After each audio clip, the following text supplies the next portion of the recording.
Hello, everyone. Today we're going to hear about a story of a young woman who calmly walked into a Roman arena filled with hungry lions, looked up at the roaring crowd of 50,000 spectators, and smiled. She was 22 years old. She had a newborn baby she would never hold again. And when the Roman magistrate offered her one final chance to save her life, just a pinch of incense, just a few words of loyalty to the emperor, she whispered 5 words that have echoed across 17 centuries. I am a Christian. I cannot be called anything other than what I am. So, before we dive into the story, take a moment to like this video and subscribe to Historian Podcast, but only if you truly enjoy what I share here. And let me know in the comments where you're watching from and what time it is. It's always fascinating to know that you're joining us from all around the world. Now, let's begin the story of how the most powerful empire the world had ever seen, an empire that conquered nations, crushed armies, and bent the known world to its will, found itself terrified. Not by a rival kingdom, not by a barbarian horde, but by a small group of unarmed men and women who gathered in underground tunnels. And close your eyes for a moment. Imagine Rome. Not the Rome of postcards and tour guides, not the crumbling ruins baking under a modern Italian sun. No. Imagine Rome as it was, alive, thundering, immense. Picture a city of over 1 million souls, sprawling across 7 hills, its marble temples gleaming white against skies that burned orange at dusk. The air thick with the smell of roasting meat from public sacrifices, the sweet smoke of frankincense curling upward from 100 altars, the distant roar of crowds pouring out of the Colosseum after another afternoon of blood and spectacle. This was Rome at the height of its power. An empire that stretched from the rain-soaked hills of Britannia to the scorching deserts of Egypt, from the forests of Germania to the shores of the Black Sea. 60 million people lived under its shadow. Its legions marched in perfect formation across 3 continents. Its roads, those legendary arrow-straight roads, connected a world that had never been connected before. And at the heart of it all, holding this impossible machine together, was something most people today don't think about very much. Religion. Not religion as we understand it. Not a private matter of personal belief, something you do on Sundays and keep to yourself the rest of the week. No. Roman religion was public. It was political. It was the very air that the empire breathed. Every city had its temples. Every household had its shrine. Every meal began with an offering. Every military campaign started with a sacrifice. The entrails of animals read by priests who claimed to see the future in the patterns of blood and fat. The gods were everywhere. Jupiter, king of the heavens, his thunderbolt raised above the Capitoline hill. Mars, the god of war, whose favor meant the difference between victory and annihilation. Venus, goddess of love, from whom the great Julius Caesar himself claimed descent. Neptune, Minerva, Apollo, Diana. An entire pantheon of divine beings who, the Romans believed, had made a sacred contract with the people of Rome. We worship you. We feed you with our sacrifices. We build your temples and honor your festivals. And in return, you protect us. You give us victory. You keep the floods from rising, the plagues from spreading, the barbarians from breaking through the gates. This was the deal, and for centuries, it worked. Or at least, the Romans believed it worked. But here's the thing about deals with the gods. They only work if everyone keeps their end of the bargain. And somewhere around the 1st century, in the dusty, sun-bleached provinces of the Eastern Mediterranean, a new kind of believer appeared. A believer who refused to play by the rules, who refused to burn incense to Jupiter, who refused to bow before the emperor's image, who refused to acknowledge any god but one, a god who had no temple, no statue, no altar of gold, a god whose son had been executed by Rome itself, crucified, like a common criminal, on a hill outside Jerusalem. And somehow, impossibly, inexplicably, the followers of this executed man were growing, multiplying, spreading through the empire like fire through dry grass. They called themselves Christians, and Rome didn't know what to do with them. At first, nobody paid much attention. The empire was vast, and new cults appeared all the time. Mystery religions from Egypt, ecstatic rites from Phrygia, strange philosophies from the East. The Romans were generally tolerant of foreign gods. Add another deity to the collection? Why not? The more divine protection, the better. But these Christians were different. They didn't want to add their god to the collection. They wanted to replace every other god with theirs. They looked at Jupiter and saw a false idol. They looked at the emperor's divine image and saw blasphemy. They looked at the sacred traditions that had sustained Rome for 700 years and said, all of this is a lie. That was the moment when curiosity turned to suspicion, and suspicion turned to fear, and fear, as it always does in the hands of the powerful, turned to blood. Tonight, I want to take you on a journey through one of the most extraordinary chapters in human history, a story of faith and fire, of courage and cruelty, of an empire that tried to stamp out an idea and discovered that some ideas are harder to kill than the people who carry them. We'll walk through the smoke-filled streets of Rome on the night it burned. We'll stand in the underground tunnels where the first Christians hid from the world above. We'll sit beside a Roman governor as he writes a desperate letter to his emperor, asking a question that no one could answer. What do I do with these people? We'll witness the blood on the arena sand, the sound of lions roaring behind iron gates, the silence of a young mother who chose death over a single lie. And we'll be there, centuries later, when a Roman emperor looked up at the sky before the most important battle of his life and saw something that changed the world forever. But all of that begins in the next part of our story. For now, I need you to do something for me. Take a deep breath. Let the noise of your day fade away. The emails, the deadlines, the conversations that went wrong, the things you forgot to do, the things you wish you'd said differently. Let all of it go. Because tonight's story is long. It's deep. It spans 3 centuries and an entire civilization, and it deserves your full attention. So settle in, get comfortable, pull the blanket a little closer, and let me take you back to a world where gods lived on hilltops and emperors claimed to be divine, where the price of believing the wrong thing wasn't a social media argument, it was your life. Let me take you back to Rome, and to the people who dared to say no. To understand why Rome feared the Christians, you first have to understand what Rome worshipped. And I don't just mean the names of the gods. Jupiter, Mars, Venus, the whole glittering pantheon carved into marble and painted onto temple walls. That's the surface. That's the tourist version. What I mean is deeper than that. I mean, you have to understand that for the Romans, religion wasn't something you believed. It was something you did. It was woven into the fabric of daily life so completely that you couldn't separate the sacred from the ordinary any more than you could separate the salt from the sea. Let me paint you a picture. It's early morning in Rome. The year is, let's say, 50 AD, the reign of Emperor Claudius. The city is already stirring.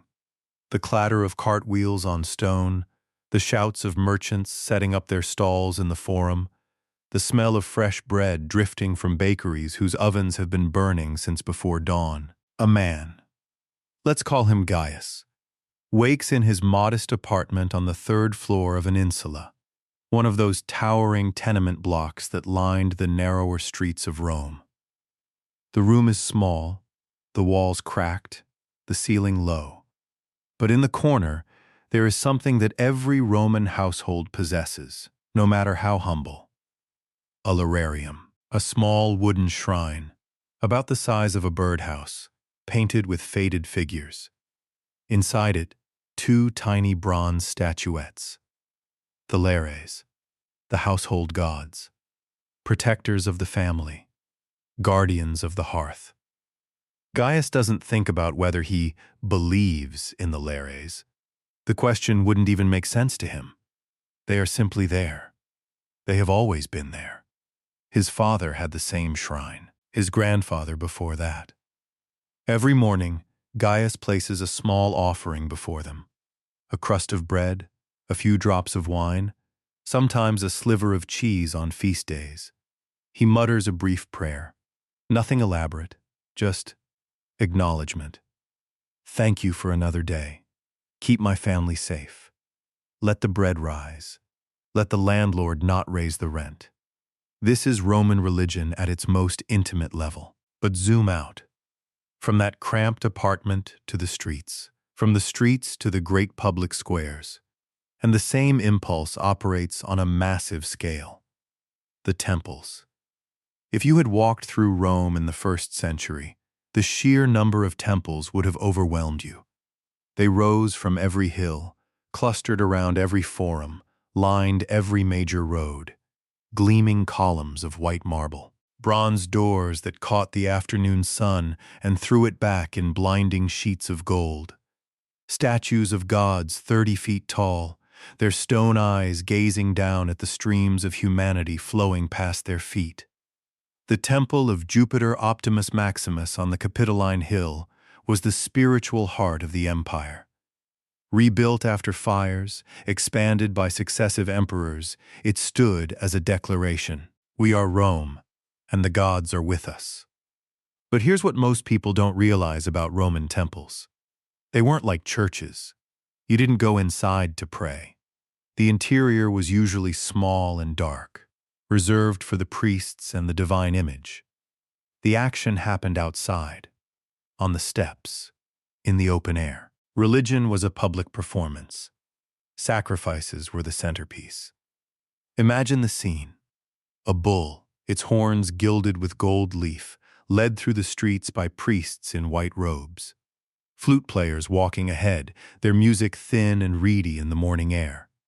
The crowd parts. People stop what they're doing and watch. This is not unusual. It happens regularly, for festivals, for military victories, for the emperor's birthday, for the changing of the seasons. At the altar, the bull is held steady.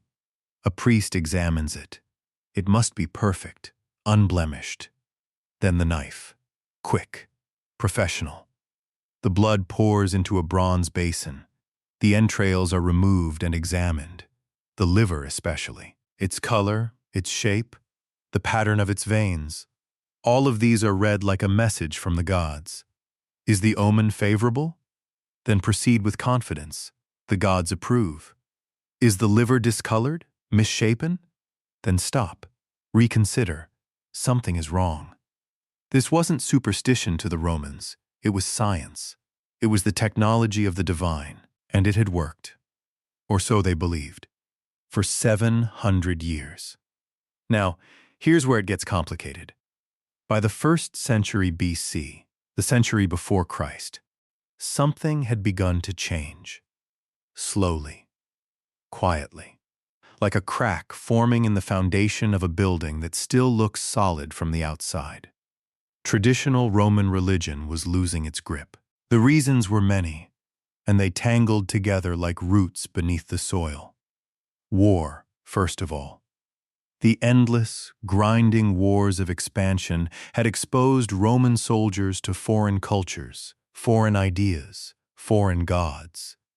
A legionary stationed in Egypt came home with stories of Isis and Osiris, gods of death and resurrection, served by priests who shaved their heads and wore white linen. A merchant trading in Anatolia encountered the cult of Cybele, the Great Mother, whose devotees worked themselves into ecstatic frenzies, cutting themselves with knives in rituals that horrified and fascinated the Roman public in equal measure. These foreign religions offered something that traditional Roman worship didn't: emotion, personal connection, the promise of an afterlife. Roman religion, for all its grandeur, was oddly transactional. You sacrifice, the gods protect. It was a business arrangement. There was no concept of personal salvation, no promise of heaven. When you died, you went to the underworld, a gray, joyless place where shades drifted in eternal monotony. Not punishment, exactly, just nothing. The mystery religions, those imported cults from the East, changed the equation. They whispered of secret knowledge, of initiation rites conducted in torchlit underground chambers, of dying gods who rose again, of followers who, through sacred rituals, could share in that resurrection, could cheat death itself. Mithras, the bull slayer, worshipped in underground temples by soldiers and merchants. Isis, the great goddess of Egypt, whose annual festival reenacted the death and rebirth of her husband Osiris. Dionysus, the god of wine and ecstasy, whose followers danced themselves into states of divine possession. These cults spread through the empire like whispered secrets, filling a void that the old gods couldn't fill anymore. And then there was the imperial cult. This was Rome's attempt to solve the problem from the top down. If people needed something bigger to worship, something more personal, more immediate, why not the emperor himself? It started with Julius Caesar. After his assassination in 44 BC, the Senate declared him a god, Divus Iulius. A comet that appeared shortly after his death was taken as proof, his soul ascending to the heavens. Augustus, his adopted son and the first true emperor, encouraged the worship of his divine father and allowed temples to be built in the provinces honoring Roma et Augustus, the goddess Roma and the emperor together. A clever arrangement. The emperor wasn't quite claiming to be a god himself. Not yet. But the implication was clear. By the time you reached emperors like Domitian in the late 1st century, the pretense had worn thin. Domitian demanded to be addressed as Dominus et Deus, Lord and God. Refuse, and you risked his wrath. The imperial cult served a political purpose as obvious as it was effective. Burning incense before the emperor's image wasn't really about worship. It was about loyalty. It was a pledge of allegiance, Roman style. By participating in the ritual, you declared, "I am part of this empire. I accept its authority. I am Roman." Which is precisely why Christians could not do it, and which is precisely why Rome could not forgive them for refusing. But we're getting ahead of ourselves, because before we can understand the collision, the terrible, bloody collision between Rome and Christianity, we need to understand the world that Christianity was born into. A world where the old gods were fading, where mystery cults promised secrets in the dark, where emperors declared themselves divine, where religion was politics and politics was religion and the line between them had never existed in the first place.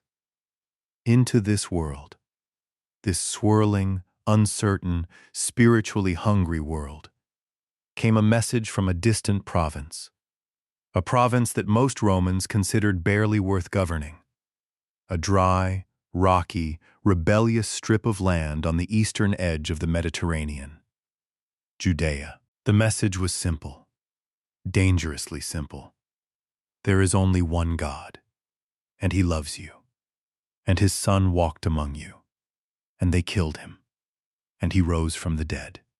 And if you believe, truly believe, then death itself has no power over you. That message would change everything. But tonight, we're going to trace exactly how, step by step, century by century. From the first flickering candle in a Jerusalem upper room to the day an emperor knelt before the cross. And right now, in the shadows of Rome's great temples, something is stirring. In the back alleys and rented rooms, in the workshops of leather workers and the homes of freed women, small groups of people are beginning to gather. They meet after dark. They speak in whispers. They share bread and wine and call each other brother and sister, slave and senator alike, in the same room, at the same table. The authorities haven't noticed them yet, but they will. The staircase was narrow, barely wide enough for one person at a time. The stones were slick with moisture, condensation from the warm bodies above meeting the cold earth below. And the air changed as you descended. It grew heavier, cooler. The smell of the street, animal dung, cooking fires, the sharp tang of a tanner's workshop, gave way to something older, earthier, the mineral breath of stone and soil that hadn't seen sunlight in centuries. This was the entrance to the catacombs. Not the famous ones that tourists walk through today, with their neatly labeled corridors and electric lighting. No, these were the original tunnels. Rough-hewn, claustrophobic, stretching for miles beneath the Roman countryside like the root system of some vast underground tree. Originally dug as burial sites, these networks of passages had become something else entirely for the Christians of Rome. A hiding place, a church, a world beneath the world. Imagine following a small group of people down those stairs. It's evening. The sun has just set over the Tiber, painting the sky in shades of copper and ash. The group moves quickly but quietly. A woman carries a clay oil lamp, its flame guttering in the draft from the stairwell. Behind her, a man in a workman's tunic, his hands stained with the dye of his trade. A young couple, their faces drawn and tired. An elderly man who moves slowly, one hand braced against the damp wall. They don't speak. Not yet. Speaking comes later, in the safety of the deep places. Up here, near the surface, sound carries. And sound, in Rome, can kill you. They pass through a low doorway and the tunnel opens slightly. Not into anything you'd call a room, exactly, but a wider space, where the ceiling rises just enough for a tall man to stand upright. Niches have been carved into the walls on either side. Loculi, the Romans called them. Rectangular slots where the dead were laid to rest, wrapped in linen, sealed behind slabs of marble or terracotta. Some of the slabs bear names scratched in rough Latin or Greek.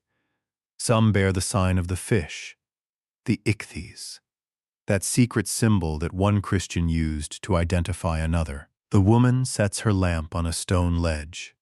Others produce their own. Small clay lamps shaped like teardrops, their wicks floating in olive oil. One by one, the flames catch, and the chamber fills with a warm, unsteady glow that makes the carved walls seem to breathe. There are perhaps 30 people here tonight. 30 people who, by gathering in this place, are committing an act that could cost them everything. And they know it. I want you to understand something about these early Christians, because it's easy, from our comfortable distance of 2,000 years, to romanticize them, to imagine them as serene, otherworldly figures, floating above the concerns of daily life, sustained purely by faith and divine grace. They weren't. They were ordinary people. Frightened people, many of them. People who had jobs and families and landlords and debts.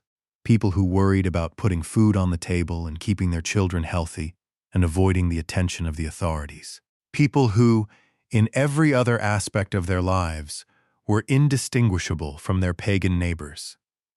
But they carried a secret, and that secret changed everything. Think about what it meant to be a Christian in Rome in the 1st century. Not a Christian in a country where Christianity is the dominant religion, where churches stand on every corner and crosses hang in courtrooms and politicians invoke God's name in their speeches. No. A Christian in a world where your faith was considered, at best, a bizarre foreign superstition, and at worst, a treasonous conspiracy against the state.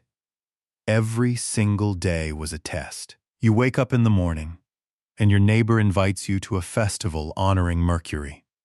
The whole street is going. There will be food, wine, music, dancing. It's a community event, the ancient equivalent of a block party. And at the center of it all, there will be a sacrifice. An animal slaughtered on an altar, its meat distributed to the crowd, the first portion offered to the god. What do? If you go and participate, you're betraying your faith. You're acknowledging a false god. You're eating meat sacrificed to idols. Something the Apostle Paul wrote about extensively, something that divided early Christian communities with fierce intensity. If you refuse to go, you're marking yourself. You're the odd one out. The neighbor who never comes to festivals. The one who doesn't eat the sacrificed meat. The one who disappears on certain evenings and won't say where. People notice these things. People talk. And in Rome, talk can reach the wrong ears very, very quickly. A modern scholar named Joseph Bryan captured this dilemma perfectly. He pointed out that for Christians, renunciation of the world was integral to their entire belief system. It wasn't optional. It wasn't something you could compromise on and still call yourself a follower of Christ. It was either one or the other. Their moral standards were exacting. They were expected to avoid association with anything and anyone deemed under the influence of evil, which, in practical terms, meant avoiding almost everything that made Roman public life. The games at the Colosseum? Honoring pagan gods? Can't go. The theater? Performances dedicated to Dionysus? Can't attend. Military service? Requires swearing an oath to the emperor as a divine being? Can't enlist. Manufacturing idols? Obviously not. Even personal grooming. The way you dressed, the jewelry you wore, the cosmetics you applied, was scrutinized by Christian moralists and church leaders who saw in every bronze mirror and every silken garment the fingerprints of a pagan world trying to seduce the faithful away from the narrow path. It was, as I said, a daily test, and many failed it. And many who passed it did so at enormous personal cost. Isolation, suspicion, broken friendships, lost business, estranged families. But they kept gathering, in homes, in shops, in rented rooms above taverns, and yes, in the catacombs. They shared bread and wine, the Eucharist, in memory of their Lord's Last Supper. They read from letters written by apostles in distant cities. They sang hymns, softly, in Greek and Aramaic. They prayed for each other, for the sick, for the imprisoned, for those who had been arrested, and they called each other brother and sister. This, perhaps more than anything else, is what disturbed the Roman authorities.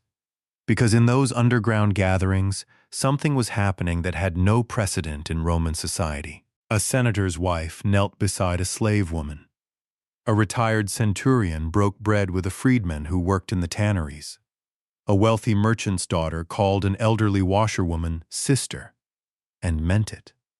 Paul the Apostle had written, "There is neither Jew nor Gentile, neither slave nor free, nor is there male and female, for you are all one in Christ Jesus."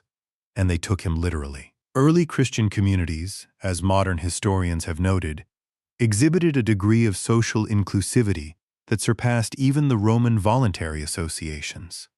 The guilds, the burial clubs, the neighborhood societies that gave ordinary Romans a sense of belonging. In the Christian gatherings, women played roles of remarkable prominence. They prophesied, they taught, they led prayers, they hosted the meetings in their own homes, which made them, in effect, the heads of the earliest churches. This radical equality, this insistence that every human being, regardless of status, wealth, or gender, possessed equal dignity before God, was deeply attractive to the dispossessed, to the slaves, the freedwomen, the emigrants from eastern provinces who lived on the margins of Roman society.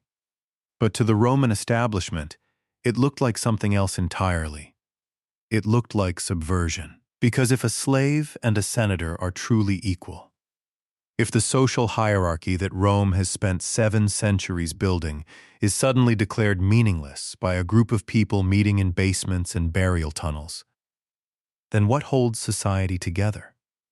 What stops the slaves from refusing to obey? What stops the soldiers from refusing to fight? What stops the whole magnificent, terrifying machine of empire from grinding to a halt? These were not abstract philosophical questions for the Romans. They were existential threats. And the rumors that swirled around the Christians only made things worse. Ah, the rumors. Let me tell you about the rumors, because they were creative, I'll give them that. The Christians met at night, in secret, behind locked doors. They called each other brother and sister and greeted each other with a holy kiss. They spoke of eating the body and drinking the blood of their Lord.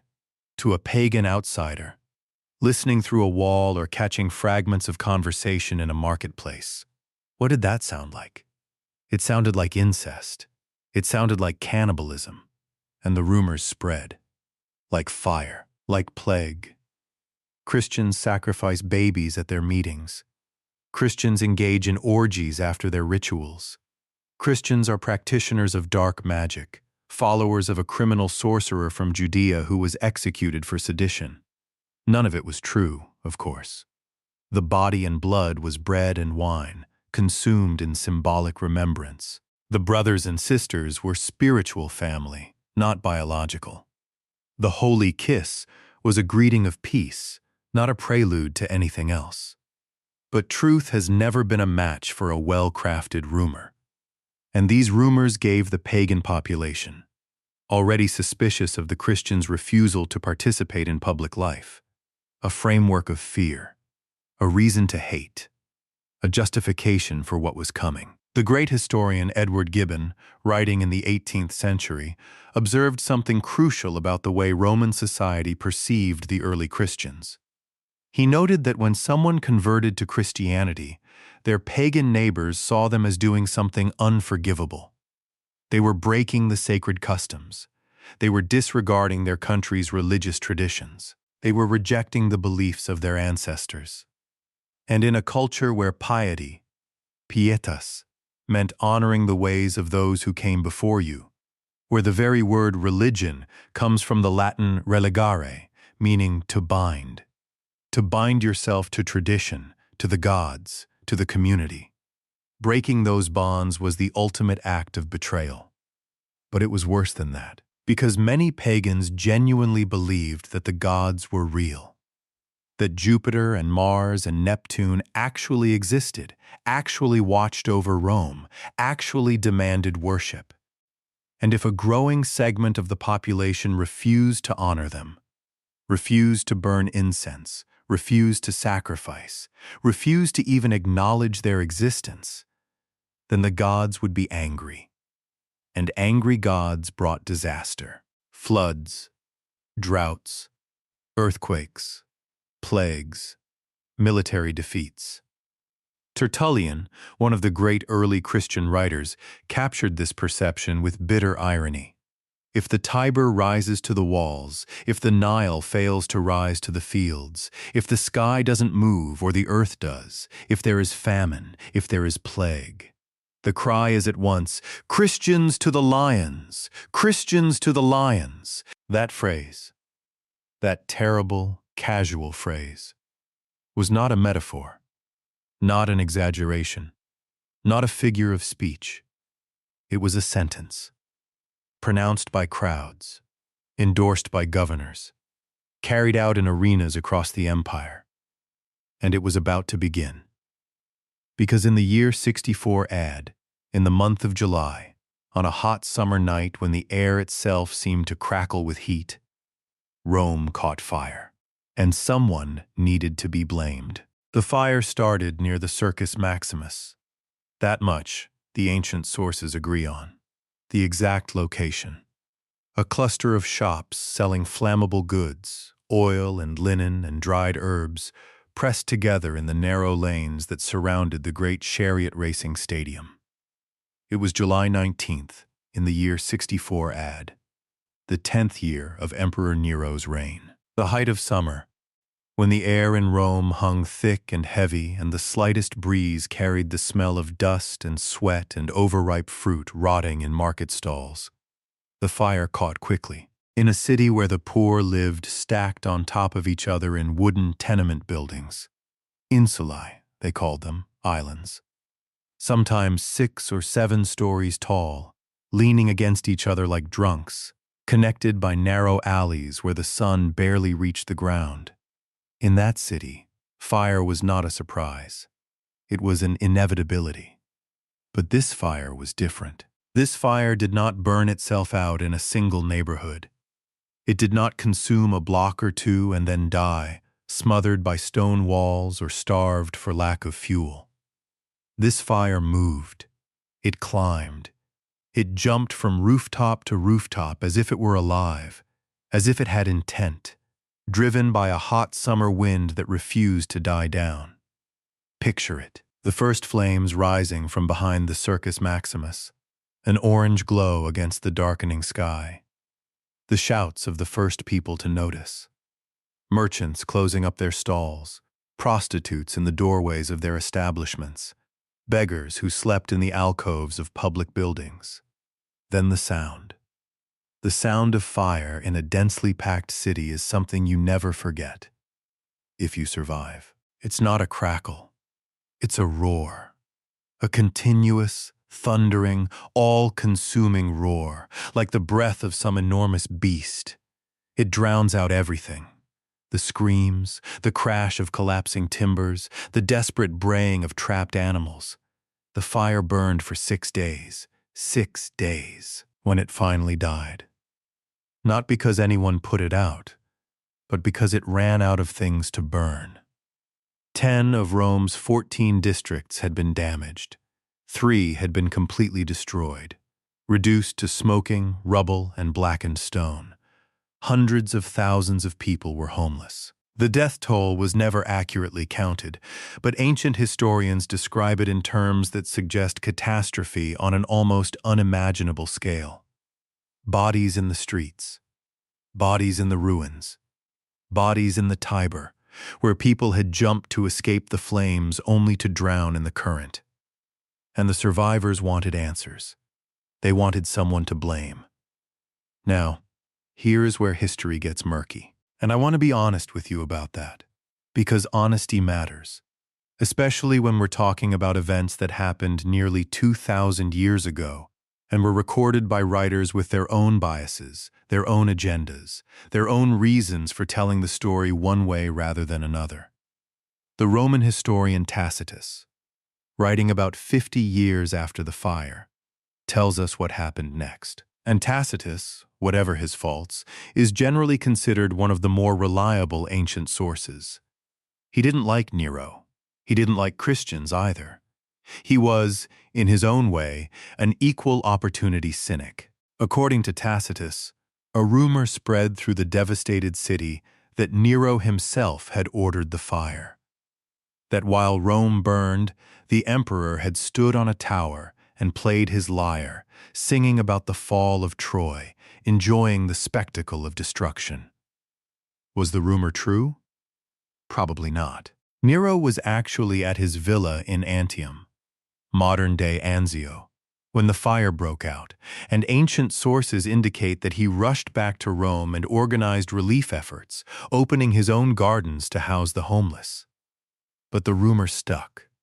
And rumors, as we've already discussed, are dangerous things. Nero needed to redirect the public's anger. He needed a scapegoat, a group small enough to be vulnerable, unpopular enough that nobody would object to their punishment, visible enough to serve as a satisfying spectacle. The Christians. Tacitus describes it with the clinical precision of a man who disapproves of what he's recording but cannot look away. Nero fastened the guilt and inflicted the most exquisite tortures on a class hated for their abominations, called Christians by the populace. The most exquisite tortures. Let me pause here, because what comes next is difficult. And I think it's important that we don't skip over it, don't soften it, don't turn it into an abstraction.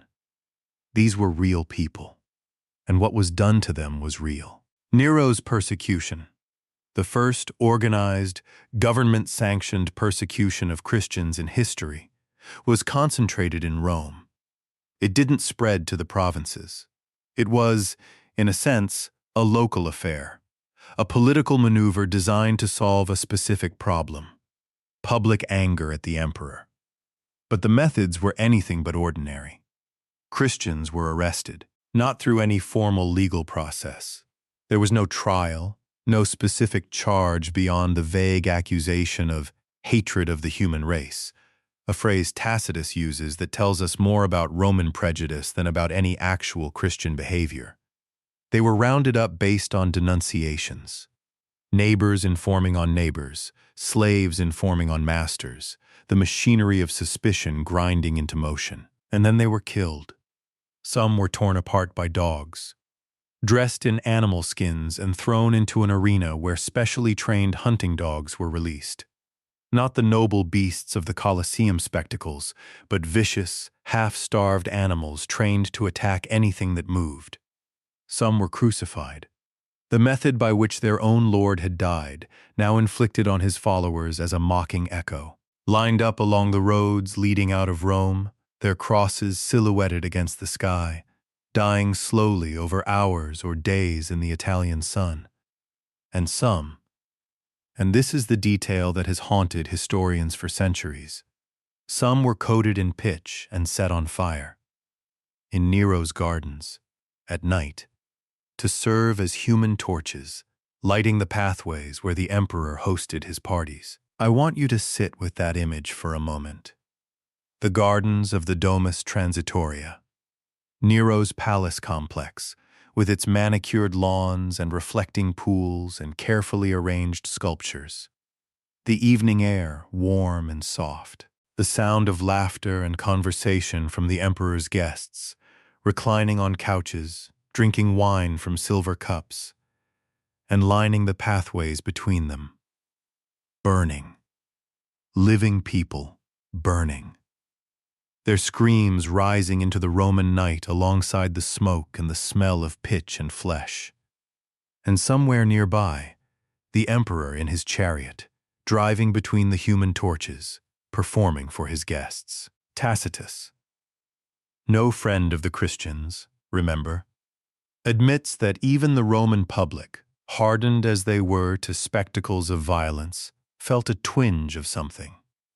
Pity, perhaps, or unease. Not because they sympathized with the Christians' beliefs, but because the punishment seemed excessive even by Roman standards. The cruelty seemed to serve not justice, but the sadistic pleasure of a single man. Hence, Tacitus writes, even for criminals who deserved extreme and exemplary punishment, there arose a feeling of compassion, for it was not, as it seemed, for the public good, but to glut one man's cruelty that they were being destroyed. And so the first persecution ended, not with a legal resolution or a policy change, but simply because Nero moved on to other obsessions. The surviving Christians in Rome buried their dead in the catacombs and rebuilt their communities in silence. And the rest of the empire continued as before, barely noticing what had happened in the capital. But something had changed. A precedent had been set. Christians could be killed. Christians had been killed. By the state. In public. And the world had not ended. The gods had not struck Nero down for his cruelty. The empire had not collapsed. Which meant it could happen again. The scholars who have studied this period identify three main theories about why Rome persecuted Christians, and each theory tells us something different about the machinery of imperial violence. The first theory, championed primarily by French and Belgian scholars, argued that there existed a general imperial decree, attributed to either Nero or Domitian, that explicitly prohibited the practice of Christianity. This evolved into what's called the common law perspective, drawing on Tertullian's later accounts. The idea was that Nero's resolution against new religions, any new religion, not just Christianity, established a legal basis for treating Christian worship as a capital offense. Introducing a new superstition without state authorization was, under this reading, a crime punishable by death. The second theory, originating with German scholars and well known among English readers, proposed something simpler and in some ways more frightening: coercion. Roman governors persecuted Christians not because of any specific law, but because they saw Christianity as a threat to social order. An alien cult that destabilized traditional religion, undermined civic loyalty, and challenged the authority of the state. Under this theory, persecution was essentially police action, pragmatic, discretionary, aimed at maintaining the status quo. The third theory suggested that Christians were targeted for specific criminal offenses: murder, incest, magic, illegal assembly, infanticide, treason. These charges drew directly from the rumors we discussed earlier: the cannibalism, the secret gatherings, the refusal to worship the emperor. Under this reading, Christians weren't persecuted for being Christians per se, but for crimes that any Roman citizen could be charged with. In reality, all three theories probably contain elements of truth. The persecution of Christians was never a single, unified policy. It varied by region, by governor, by emperor, by decade. Sometimes it was systematic. Sometimes it was sporadic. Sometimes it was driven by law. Sometimes by prejudice. Sometimes by nothing more than a governor's bad mood or a mob's desire for blood. But after Nero, one thing was clear: the Christians were no longer invisible. Rome had noticed them. Rome had marked them. And the machinery of empire, that vast, grinding, efficient machinery of legions and governors and courtrooms and arenas, had tasted Christian blood. It would want more.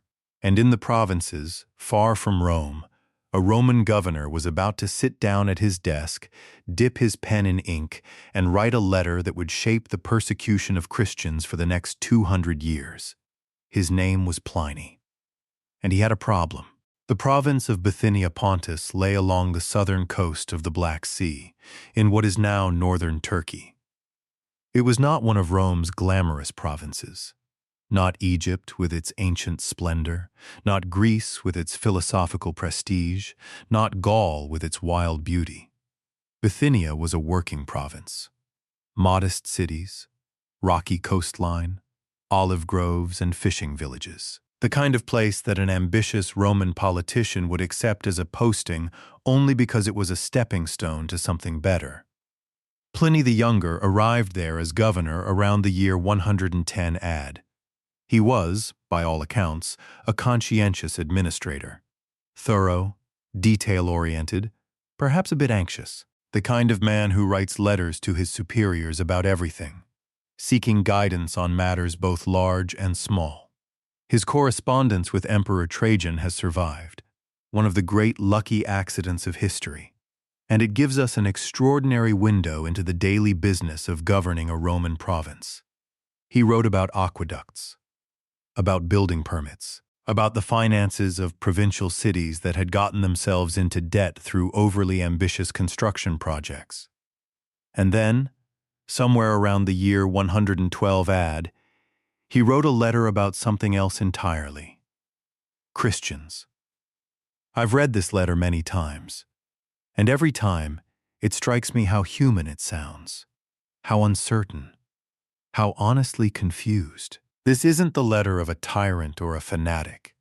It's the letter of a bureaucrat who has stumbled into a situation he doesn't fully understand and is desperately trying to do the right thing, or at least the legal thing, without clear guidance.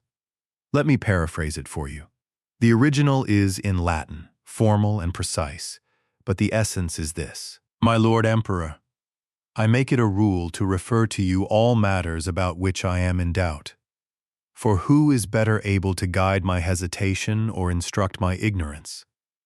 I have never been present at the examination of Christians, and I do not know what offenses it is the practice to punish or investigate, or to what extent. I have hesitated considerably about whether any distinction should be made on account of age, or whether the very young should be treated differently from adults, whether a pardon should be granted to those who recant, or whether a man who has once been a Christian gains nothing by ceasing to be one, whether the name itself, even without offenses, should be punished, or only the offenses associated with the name.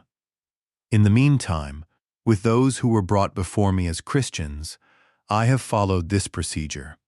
I asked them whether they were Christians. If they confessed, I asked them a second time, and then a third, adding threats of punishment. If they persisted, I ordered them to be executed. I ordered them to be executed. There it is, said plainly, almost casually, a Roman governor explaining to his emperor that he has been killing people and wants to make sure he's doing it correctly. But what makes Pliny's letter so extraordinary? What elevates it from bureaucratic correspondence to one of the most important documents in the history of Christianity is what comes next. Because Pliny, unlike many Roman officials, was curious. He wanted to understand. And so, after condemning those who refused to recant, he investigated the Christians more closely. He questioned those who had been identified as Christians and then recanted, either willingly or under duress. He asked them, "What do you actually do? What happens at these meetings of yours?" And their answers surprised him. They declared that the sum total of their guilt or error amounted to no more than this. They had met regularly before dawn on a fixed day to chant verses alternately among themselves in honor of Christ as if to a god. They had bound themselves by a solemn oath, not for any criminal purpose, but to commit no fraud, theft, or adultery, not to falsify their trust, nor to refuse to return a trust when called upon to do so. After this, it was their custom to separate and then reassemble to take food, but food of an ordinary and innocent kind. Food of an ordinary and innocent kind. No cannibalism, no orgies, no baby sacrifice, no dark magic, just bread and singing hymns before dawn, and promising each other to be honest and faithful and good. Pliny, to his credit, seems genuinely nonplussed by this. These people aren't criminals, they aren't conspirators, they aren't even particularly interesting from a law enforcement perspective. They're just earnest, stubbornly, inconveniently earnest. But they won't sacrifice to the emperor. They won't pour a libation to the gods. They won't do the one thing that, in Roman terms, proves they are loyal citizens of the empire. And so the question remains, what do you do with them? Pliny tried something. He brought a statue of the emperor and images of the Roman gods into the interrogation room. He gave the accused Christians a clear path to freedom. Just offer incense to the emperor's image. Just say a prayer to the gods. Just do this one small thing, this tiny, symbolic gesture of civic loyalty, and you can go home. No punishment, no record, as if nothing happened. Some did it. They offered the incense, they poured the wine, they spoke the words, and Pliny let them go. But others refused, quietly, firmly, without dramatics or defiance. They simply said no. I am a Christian. And when Pliny asked again, adding threats, describing the punishment that awaited them, they said it again. I am a Christian. And a third time, I am a Christian. 3 times. That was Pliny's rule. 3 chances to save your life. 3 chances to speak a few words, perform a small ritual, and walk out of the room alive. Those who refused the 3rd time were led away to their execution. Now, Pliny's letter to Trajan reveals something else, something that tells us about the scale of the problem he was facing. He writes that the accusations against Christians were spreading. An anonymous pamphlet had been circulated, a list of names, people accused of being Christians. Pliny was receiving denunciations daily. The temples, he notes, had been almost deserted. The traditional pagan festivals had declined in attendance. But since he began prosecuting Christians, he had seen a revival. People were returning to the temples. Sacrificial animals were being purchased again. In other words, persecution was working, at least on the surface. Fear was driving some Christians to recant, others to hide, and the traditional religious institutions were benefiting from the crackdown. Trajan's response. And this is the other half of the document that makes it so historically significant. Was measured, pragmatic, almost reasonable, in a chilling sort of way. You have followed the right procedure, my dear Pliny, in your examination of the cases of those who have been brought before you as Christians. It is not possible to lay down any general rule for all such cases. They must not be sought out. If they are brought before you and the charge is proved, they must be punished. But with this reservation, that whoever denies being a Christian and proves it by worshiping our gods, however suspect he may have been in the past, shall obtain pardon through repentance. Anonymous pamphlets must not be admitted in evidence in any charge, as they constitute a very bad precedent and are not worthy of our age. They must not be sought out. This is the key. Trajan didn't order a pogrom. He didn't launch a systematic campaign of extermination. He didn't send soldiers door to door, dragging Christians from their homes. What he established was something more subtle, and in some ways, more insidious. A policy of reactive persecution. Don't go looking for them.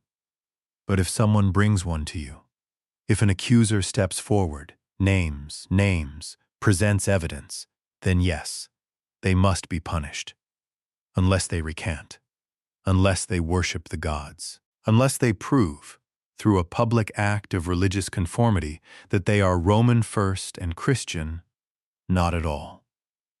This policy, Trajan's formula, as later historians would call it, became the default approach for the next century and a half. Governor after governor, across province after province, applied essentially the same procedure. It wasn't a war against Christianity. It was something more insidious. A standing invitation to betrayal. Any neighbor with a grudge could denounce you. Any business rival. Any spurned lover. Any slave seeking freedom through informing on their master. All they had to do was walk into the governor's office and say, "That person is a Christian." And then the machinery would begin. The arrest, the interrogation, the 3 questions. The statue of the emperor, the incense, the wine, and the choice. Burn a pinch of incense and live, or say 3 words and die. What would you do? I've thought about this question more than I probably should. Lying in bed at night, staring at the ceiling, turning it over and over. It's easy to say, from the safety of the 21st century, that you would stand firm, that you would choose principle over survival, that you would be brave. But bravery is easy in theory. In practice, with the smell of the incense in your nostrils, the cold eyes of the governor watching you, the knowledge that your children are waiting at home, that your spouse doesn't know where you are, that a single word could save everything. In practice, it's the hardest choice a human being can face. And across the empire, for 200 years, thousands of ordinary people faced it. Some broke. Some burned the incense and went home and lived with the shame for the rest of their lives. The church called them the lapsi, the lapsed. and debated furiously about whether they could ever be welcomed back into the community of faith. Could a person who had denied Christ under torture still call themselves a Christian? Could they be forgiven? Could they ever be trusted again? The debate tore communities apart.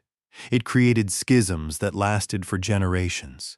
It produced heresies and counter-heresies and councils and excommunications and enough theological argument to fill entire libraries. But others, many others, did not break. They stood before the governor.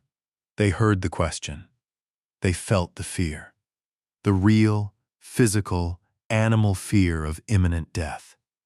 And they answered, "I am a Christian."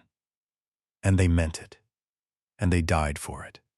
And in dying, they did something that neither they nor their executioners fully understood at the time.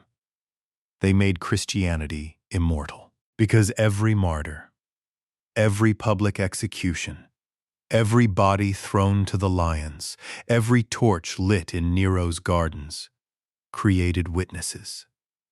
People who saw, people who remembered, people who whispered to each other in the markets and the bathhouses and the taverns, "Did you see what they did to those Christians? Did you see how they died?" No screaming, no begging. They just stood there, praying, forgiving the people who were killing them.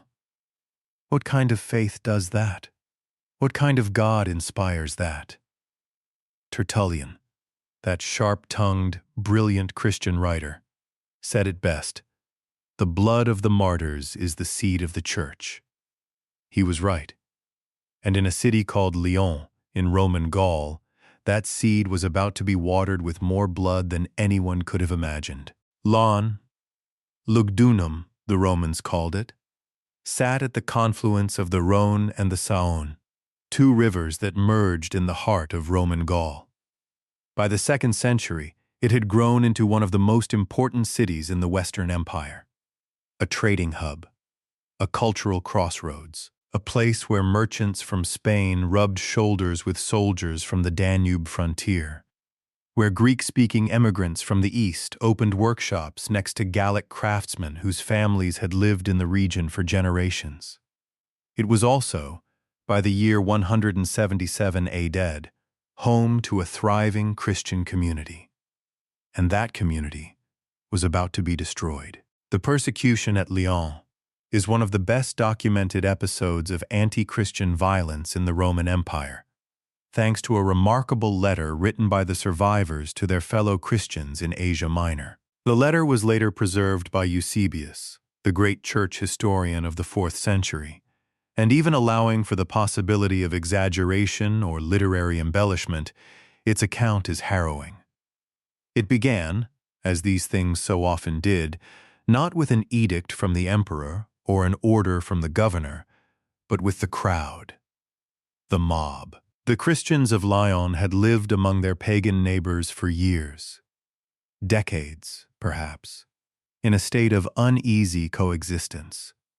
They worshipped privately. They avoided public festivals.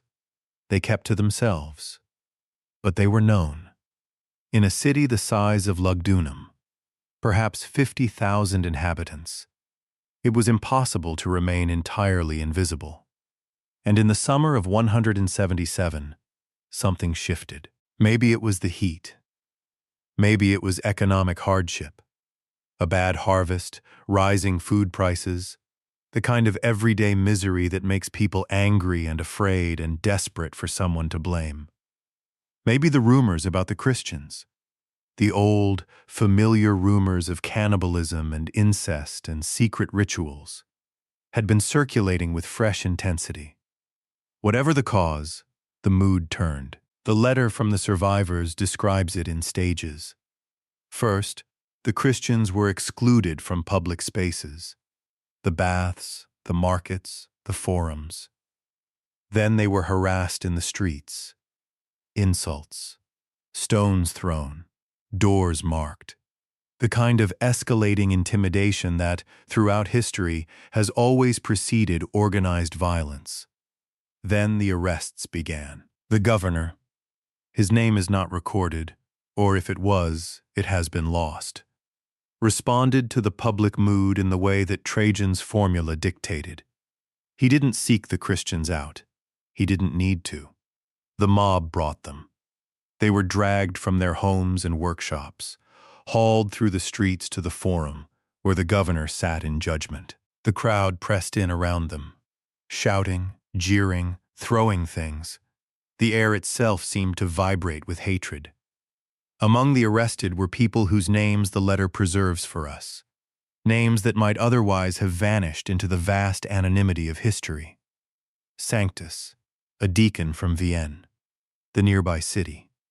A man of no particular social standing, whose only crime was his faith. Maturus, a recent convert, still new enough to the faith that every word of prayer came with the freshness of discovery. Attalus, originally from Pergamum in Asia Minor, a prominent member of the community, well known and well liked, even among the pagans. His arrest sent a particular shockwave through the city, because Attalus was a Roman citizen. And Roman citizens, under the law, were supposed to receive different treatment. A trial before the emperor, not summary execution by a provincial governor. And Blandina. Blandina was a slave. I want to talk about Blandina, because her story is perhaps the most extraordinary to emerge from the persecution at Lyon. And it tells us something profound about the nature of courage, and about the kind of people who possessed it. Blandina's mistress was also a Christian and had been arrested alongside her. The other Christians, the letter tells us, were afraid for Blandina, not because they doubted her faith, but because they doubted her strength. She was small. She was physically frail. She was a slave, a person who had spent her entire life being told that she was property, that her body belonged to someone else, that her suffering was irrelevant. Surely, they thought, she would break under torture. Surely she would recant. They were wrong. The torturers worked on Blandina from dawn until evening. They applied every method they knew, methods whose specific details the ancient sources describe with a frankness that I will spare you, because some things are better left to the imagination. Suffice it to say that the Romans were experts in the technology of pain, and they held nothing back.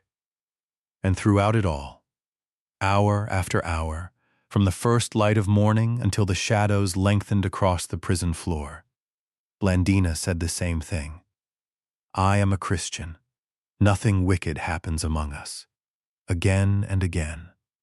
Like a prayer, like a heartbeat, like the last fixed point in a universe that was trying to tear itself apart.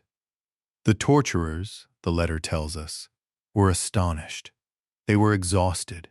They had dislocated her joints, burned her skin, applied instruments of metal and fire to every part of her body. And this slave woman, this nobody, this piece of property, looked at them with clear eyes and said the same words she had said at the beginning. I am a Christian. Nothing wicked happens among us. They gave up. For the moment. But Blandina's ordeal was far from over. The governor, facing the practical reality of having arrested more Christians than he knew what to do with, decided to make a spectacle of it. The annual festival was approaching. The games at the amphitheater, where gladiators fought and condemned criminals, were executed for the entertainment of the crowd. What better way to satisfy public anger than to throw the Christians into the arena? And so they did. Maturus and Sanctus were the first. They were subjected to a gauntlet of tortures in the amphitheater. Whipped, mauled by animals, burned on an iron chair. The crowd howling its approval at each new escalation. Through it all, the letter tells us, Sanctus repeated the same answer to every question the governor asked him, regardless of what the question was. I am a Christian. That was his name now. Not Sanctus. Not the deacon from Vienne. Not a man with a past and a family and a life. I am a Christian. It was the only identity that mattered. He and Maturus were finally killed. The letter does not specify the exact method. It doesn't need to. Blandina was brought into the arena next. She was tied to a wooden post, a stake, and exposed to the wild animals that had been released into the arena. The crowd waited for the beasts to attack, but they didn't. The animals, whatever they were, lions or bears or something else, circled her and turned away. Maybe they were sated from earlier kills. Maybe the positioning of the stake confused them.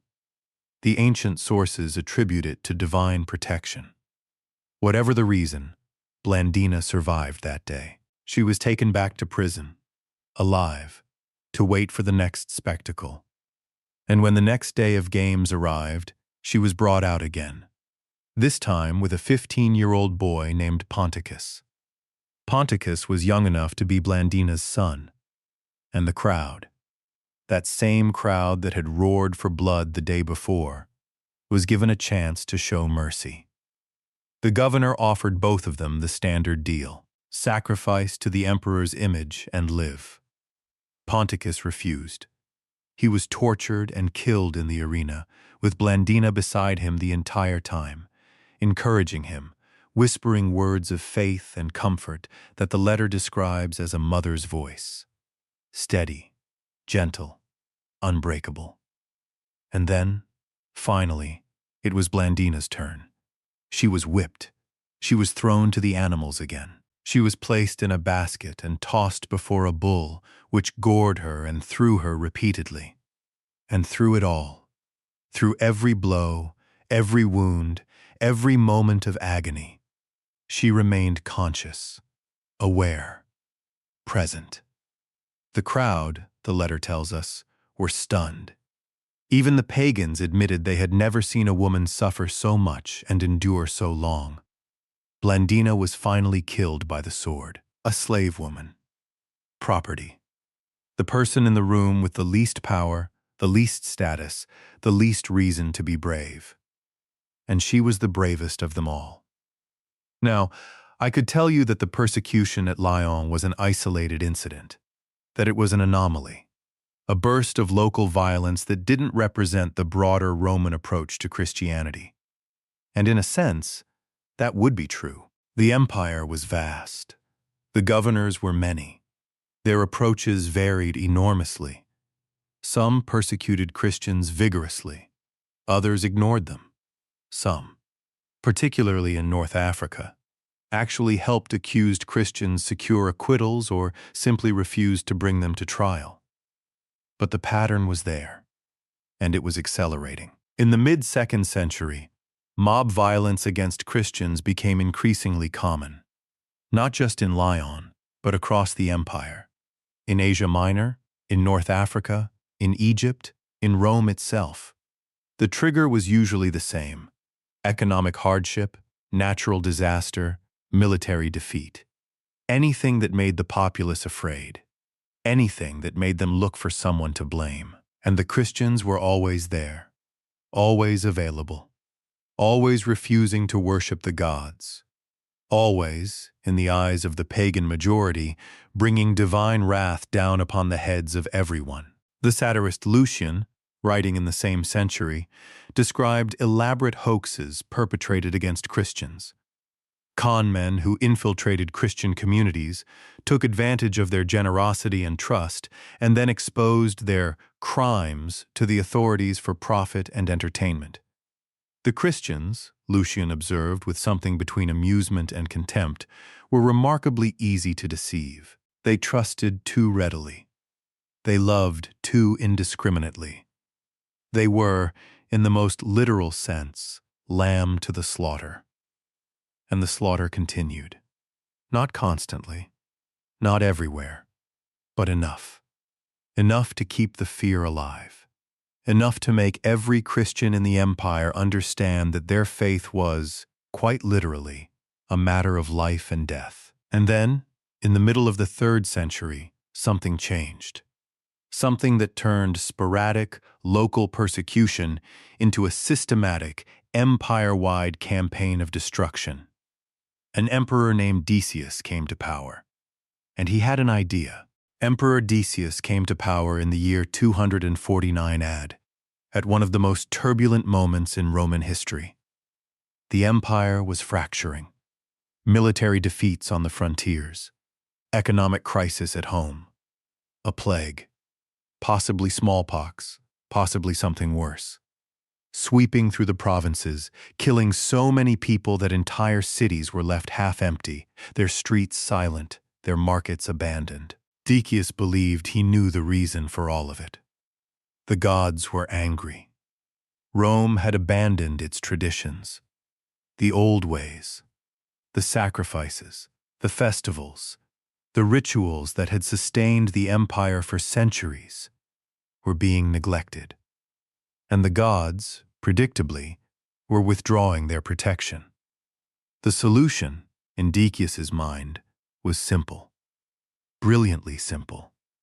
Terrifyingly simple. In the year 250 AD, he issued an edict requiring every person in the Roman Empire, every single person, to perform a public sacrifice before a commission of local officials. You would offer incense and a libation to the traditional gods. You would taste the sacrificial meat, and in return, you would receive a certificate, a libellus, signed by the commissioners, proving that you had done your duty.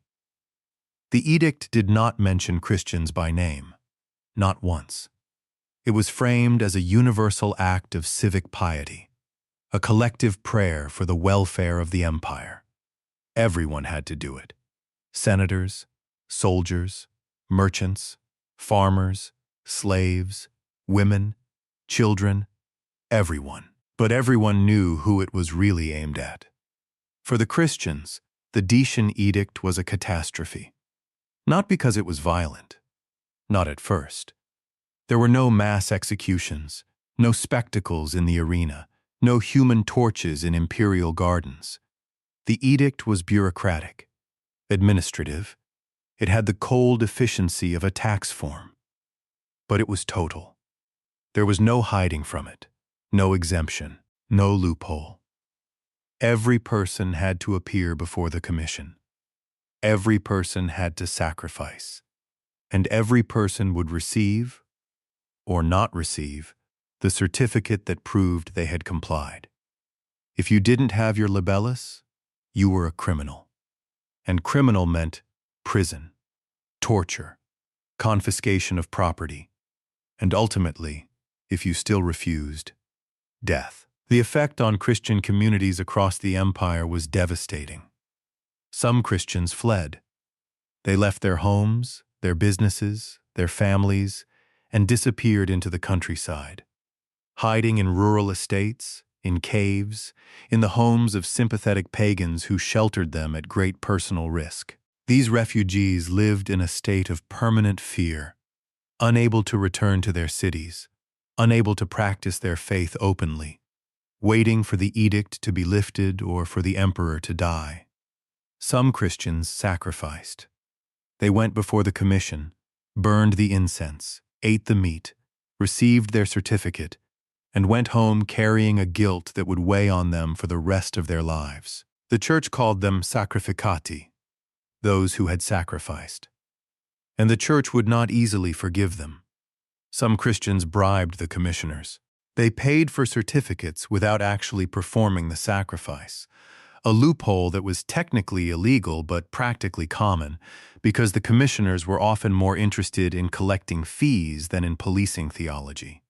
These Christians were called libellatici, holders of certificates. They hadn't technically sacrificed, but they had obtained the document through fraud. Were they better than the sacrificati? Worse? The same? The debate consumed the church for decades, and some Christians refused. They stood before the commission. They looked at the altar and the incense and the image of the emperor, and they said no. The bishops were often the first to be arrested because Decius understood, with the instinct of a soldier and a politician, that organizations collapse when you remove their leaders. Strike the shepherd and the sheep will scatter. Fabian, the Bishop of Rome, what we would now call the Pope, was arrested and executed on January 20th, 250 AD. He was the first pope to die in a systematic persecution, and the Roman Church was left leaderless for over a year, unable to elect a successor while the persecution raged. In Carthage, the great Bishop Cyprian went into hiding, a decision that saved his life but earned him the contempt of some of his fellow Christians, who believed that a shepherd should die with his flock, not run from the wolves. Cyprian would wrestle with this criticism for years, defending his decision as strategic rather than cowardly, arguing that a living bishop could do more for his persecuted community than a dead martyr.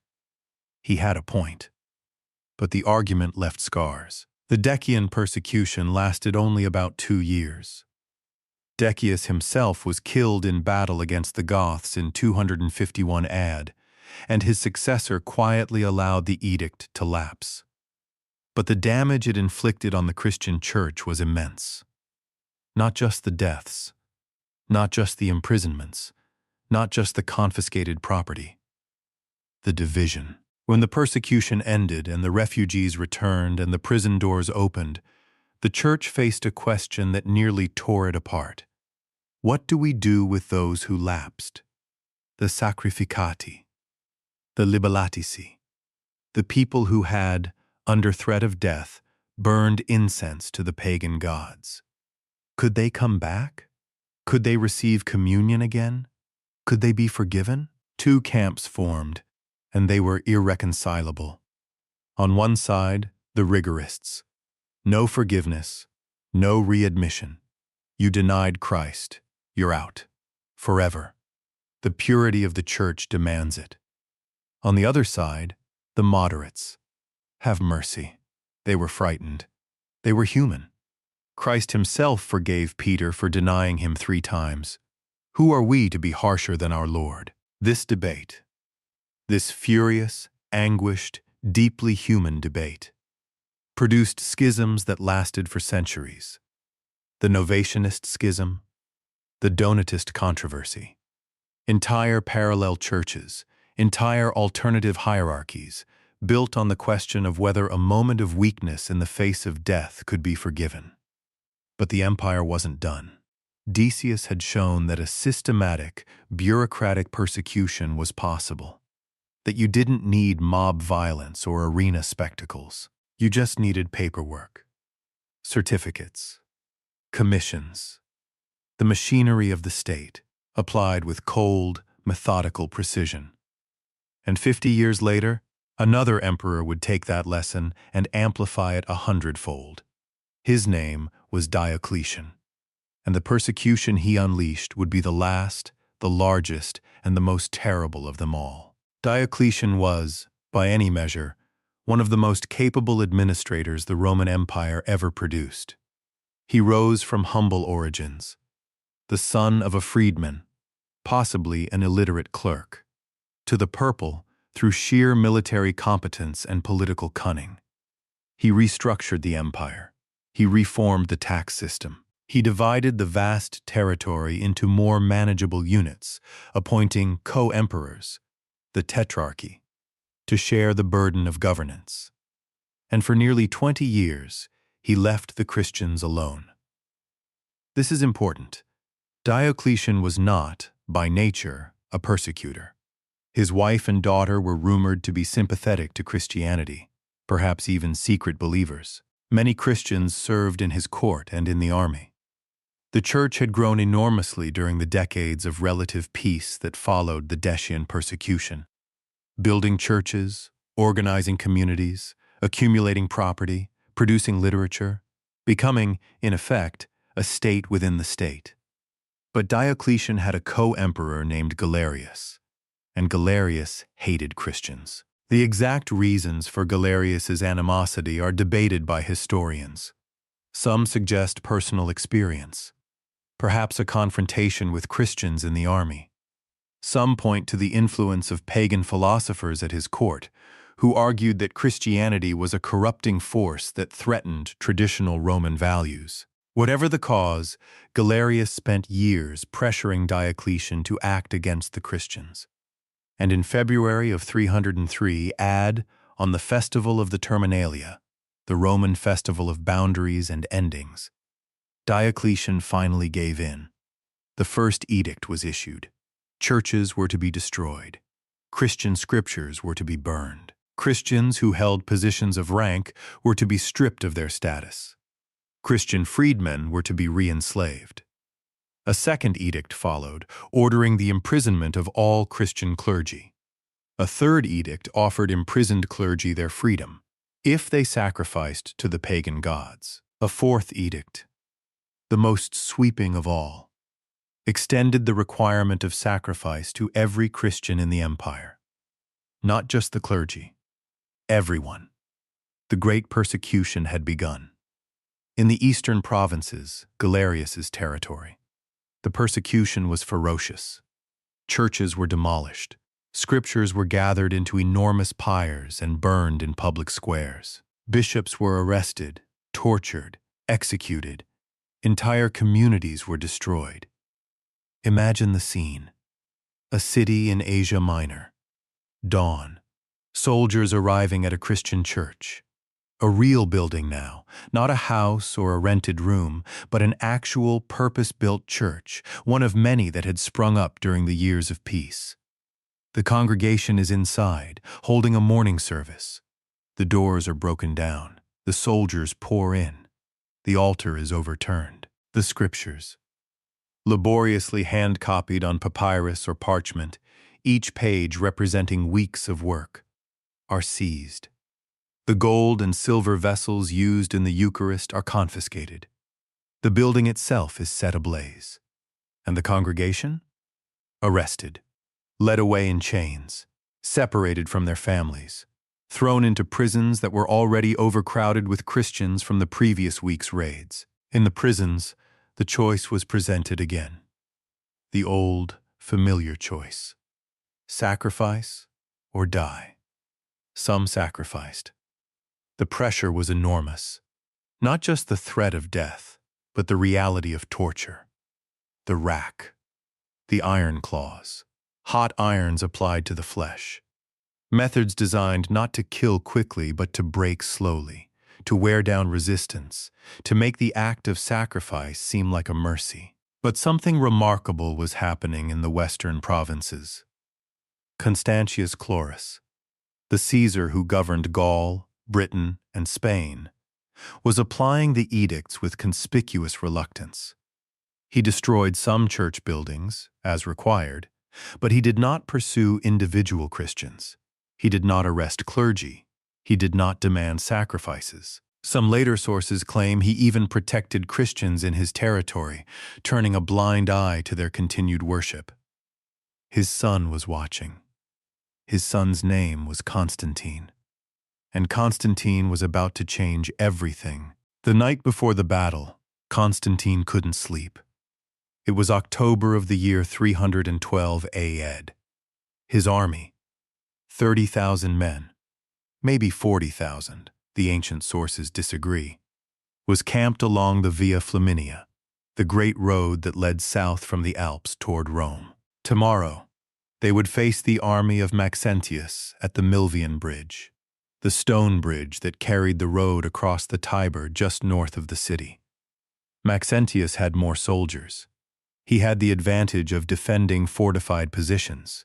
He had Rome itself behind him, its walls, its granaries, its arsenals. Constantine had speed. He had the loyalty of his troops, hardened veterans from the campaigns in Gaul and Britain. And he had something else, something that he could not quite name.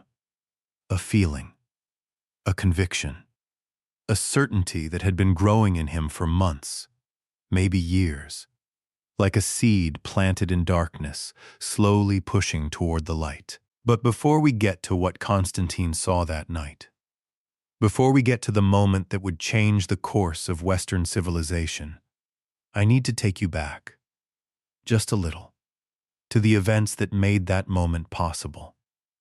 Galerius, the architect of the Great Persecution, the man who had convinced Diocletian to unleash the full weight of the Roman state against Christianity. Galerius was dying. In the spring of 311 AD, the most powerful persecutor of Christians in the empire, lay on a bed in his palace in Serdica, modern-day Sofia, Bulgaria, consumed by a disease that the ancient sources describe with graphic, almost gleeful detail. Some kind of cancer, possibly, or gangrene. His body rotting from the inside, the smell so terrible that his physicians could barely stand to be in the room. And in his final days, whether from genuine repentance, political calculation, or simple delirium, Galerius did something that no one expected.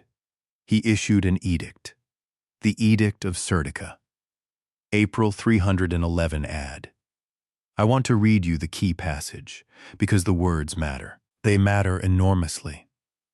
Among the other measures that we frame for the advantage and benefit of the state, we had formerly desired to set everything right according to the ancient laws and public order of the Romans, and to provide that the Christians, who had abandoned the persuasion of their ancestors, should return to a right frame of mind. But since many of them persisted in their determination, and since we observed that they were neither paying worship to the gods nor to the God of the Christians, we, with our accustomed clemency, have judged it right to extend our pardon to these people and to permit them once more to be Christians and to re-establish their meeting places.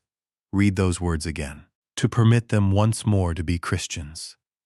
After decades of persecution, after the destruction of churches, after the burning of scriptures, after the imprisonment, torture, and execution of countless believers, after all of it, the most powerful persecutor in the empire lay dying and said, essentially, "We tried. We failed. Let them be." The Edict of Serdica was not a ringing endorsement of Christianity. It was a grudging admission of defeat. The persecution had not worked. The Christians had not disappeared. They had not returned to the old gods. They had not broken. Galerius died 5 days after issuing the edict.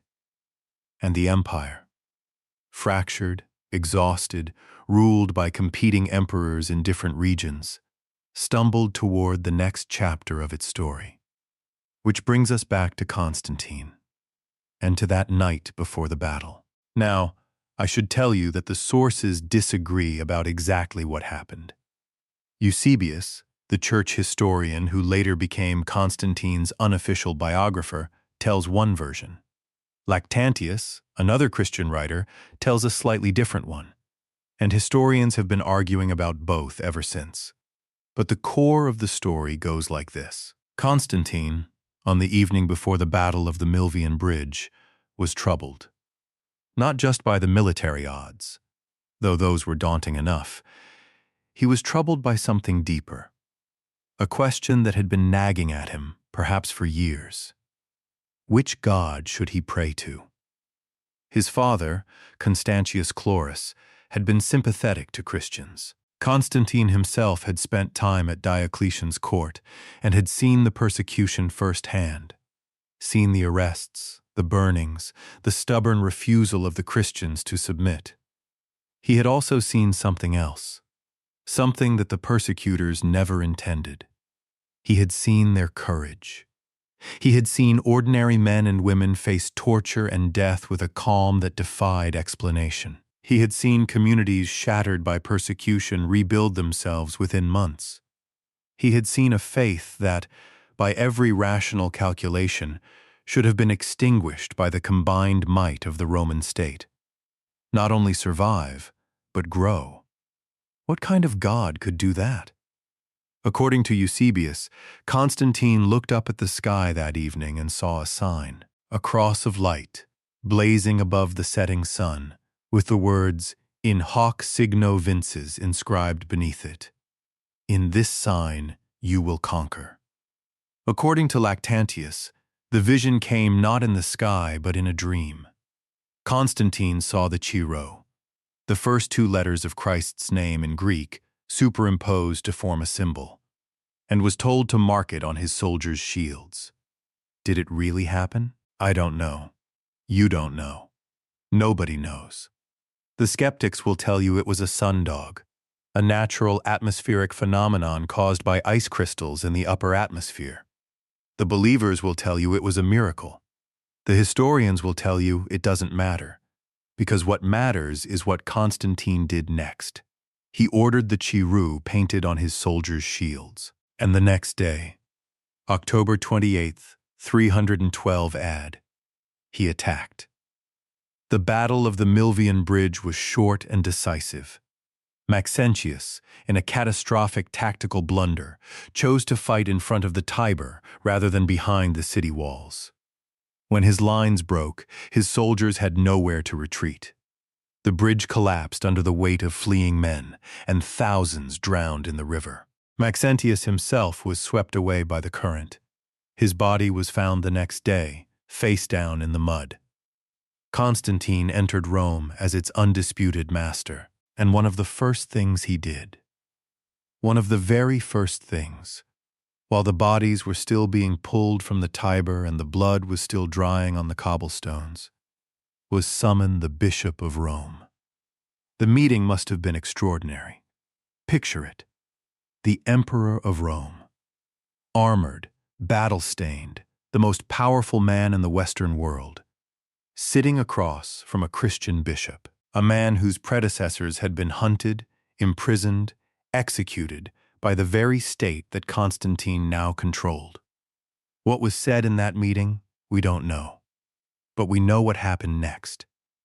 In February of 313 AD, Constantine and Licinius, his co-emperor in the East, met in Milan and issued a joint declaration that would become one of the most consequential documents in human history, the Edict of Milan. It was not, technically, an edict. It was a letter, a set of instructions sent to provincial governors throughout the empire. But its content was revolutionary. Complete religious freedom. For everyone. Not just Christians. Everyone. Every person in the Roman Empire was free to worship whatever god they chose, in whatever manner they chose, without fear of persecution or penalty. We give to both Christians and to all others free power of following whatever religion each may have wished. Christians who had been imprisoned were to be released immediately. Christian property that had been confiscated, churches, land, resources, was to be returned. Not eventually, not through a lengthy legal process, immediately, without payment, without conditions. Imagine what that moment must have felt like. Imagine you are a Christian in Rome, in the year 313. You have spent your entire life in fear. Your parents were afraid before you, their parents before them.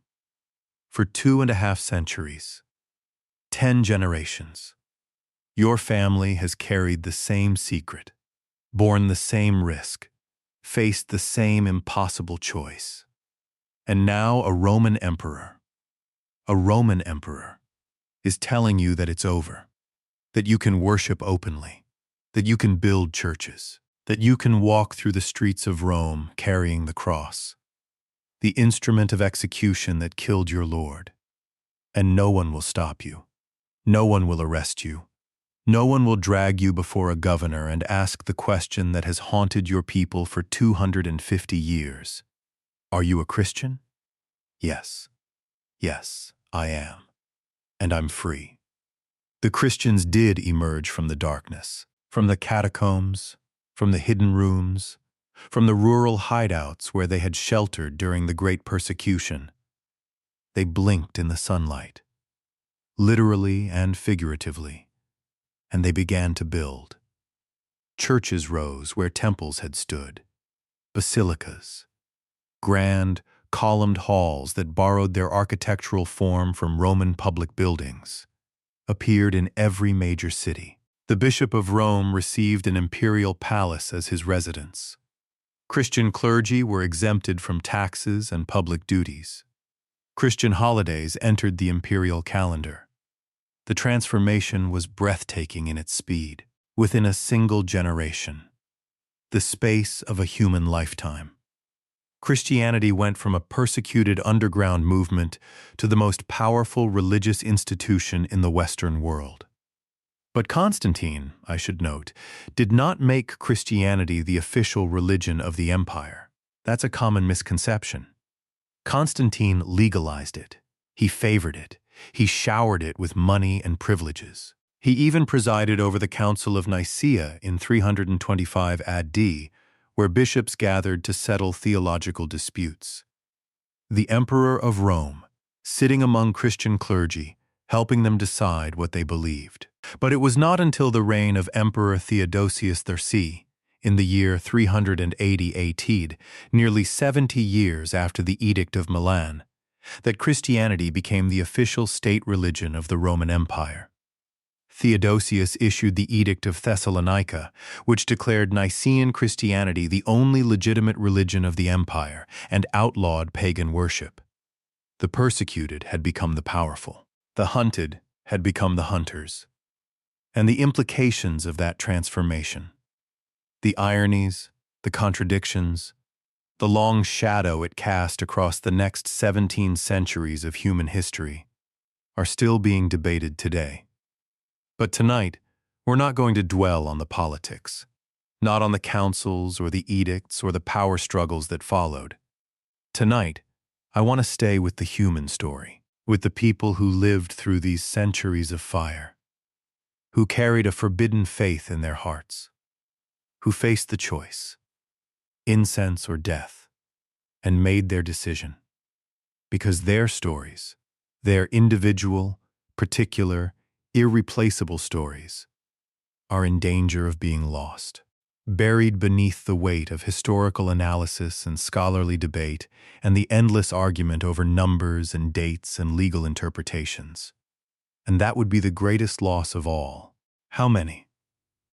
That's the question, isn't it? The question that historians have been asking and arguing about for centuries. How many Christians died in the persecutions of the Roman Empire? It seems like it should be a simple question. Count the names, add up the records, arrive at a number.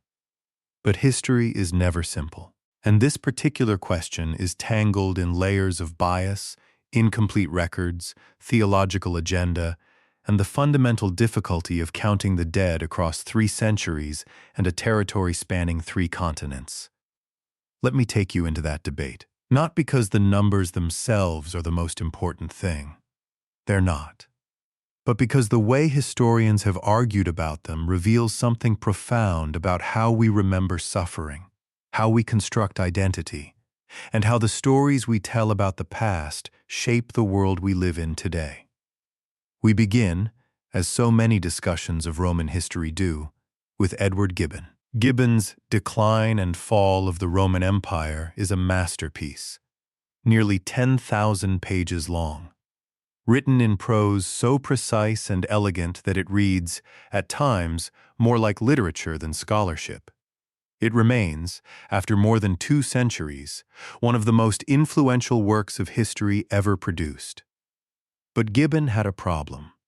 He was a skeptic, an Enlightenment rationalist, a man who distrusted religious enthusiasm in all its forms and looked at the claims of Christian martyrology with the same cold, analytical eye that he applied to Roman tax policy or barbarian military tactics.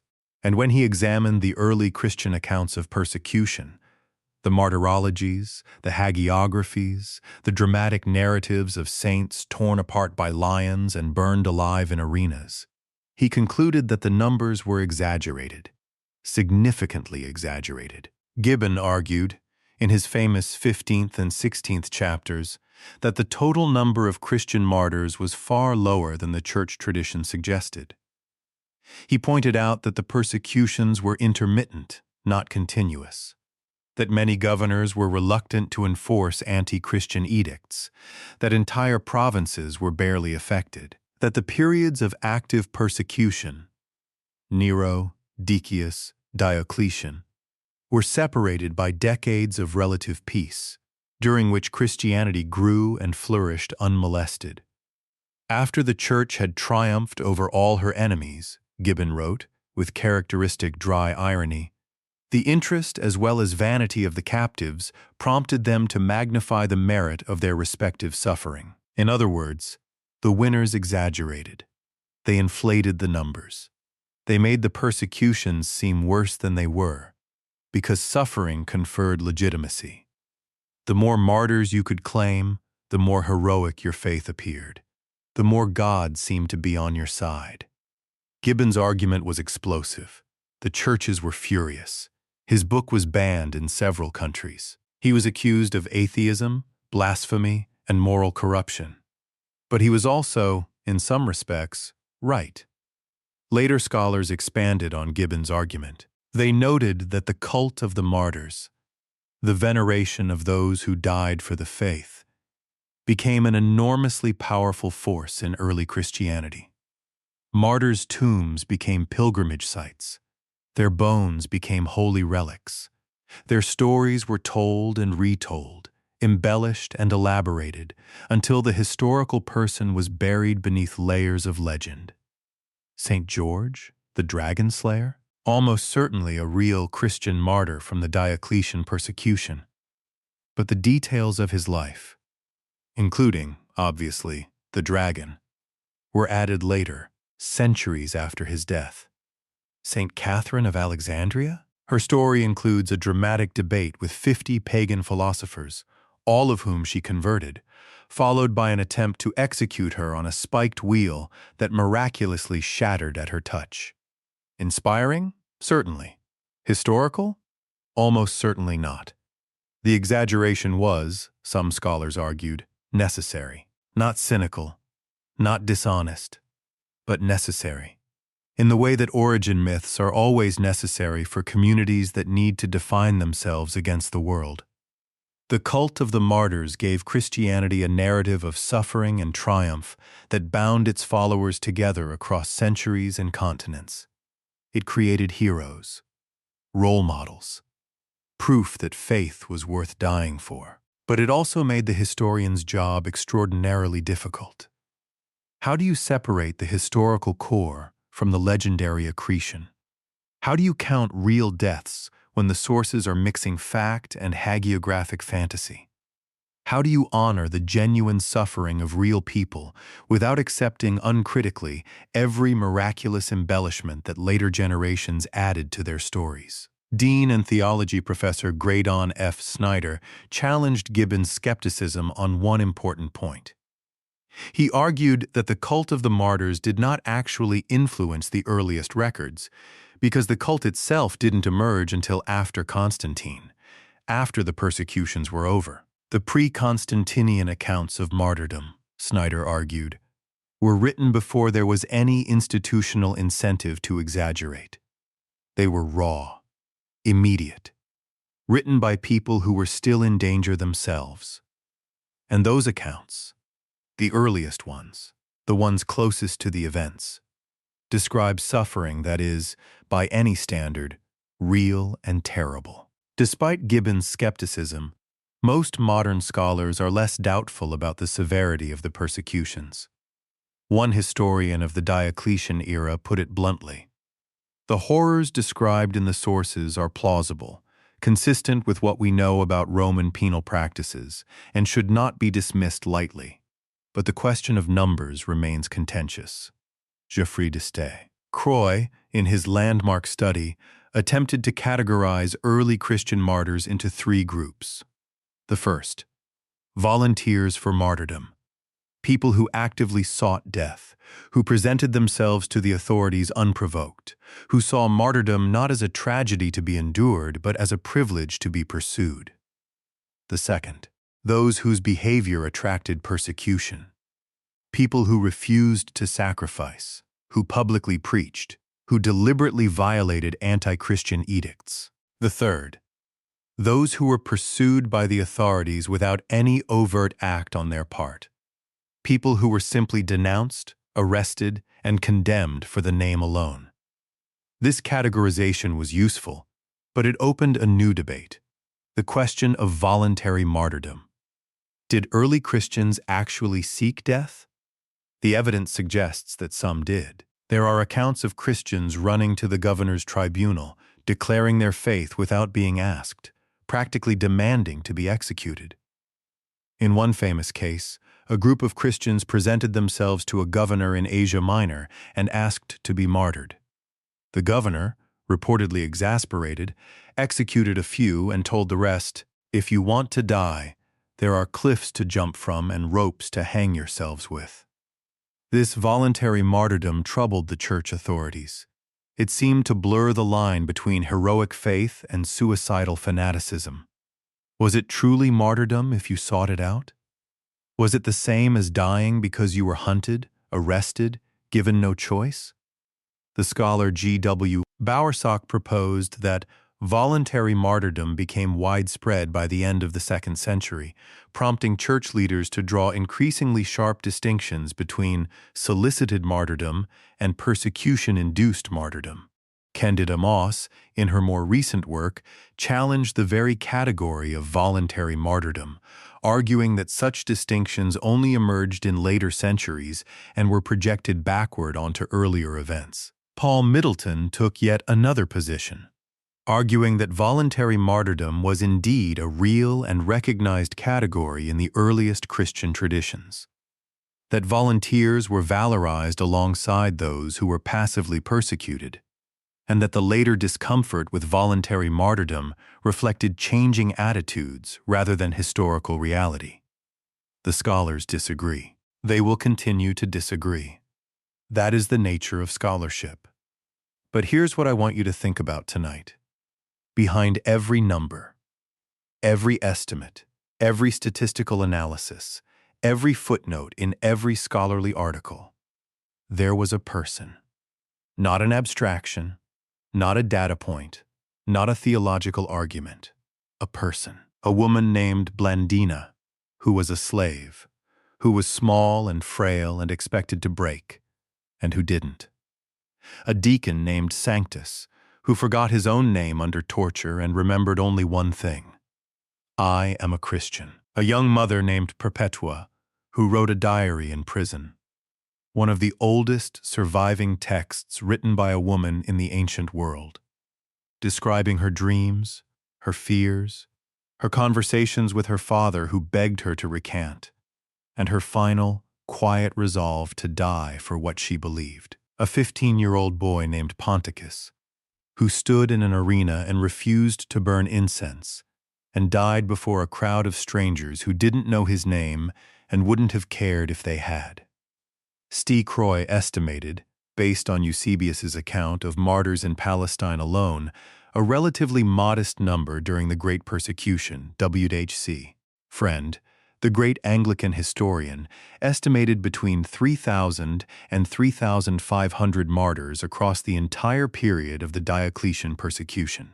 Others have suggested that the number could be as high as 24,000, or higher still, if we include those who died in prison from disease and starvation rather than direct execution.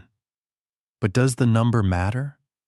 If it was 3,000, does that make their suffering less significant than if it was 30,000? If it was 300, does that diminish the courage of a single woman who looked a Roman governor in the eye and said no?